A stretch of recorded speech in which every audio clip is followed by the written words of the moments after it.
মাছের ডিম নিতে হচ্ছে, মাছের ডিম দিয়ে তরকারি করবো। এটা মাছের ডিম, এটা পেঁয়াজ কুচি, এগুলো আছে কাঁচা লঙ্কা কুচি, এটা ধনেপাতা কুচি, এটা টমেটো কুচি। এবারে দেব একটু আদার পেস্ট, হলুদ, লঙ্কা, নুন, এটা তেল।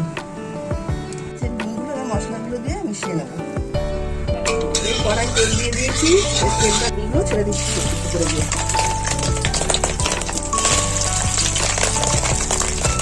এই মাছের ডিমগুলো এবারে উল্টে দিয়েছি, গোটা দিয়ে আর গরম মশলা দিয়ে দিলাম।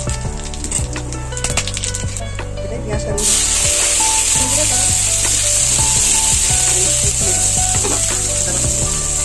আদা রসুন বাটা দিয়ে দিলাম, মশলাটা দিয়ে দিলাম, দিয়ে দিলাম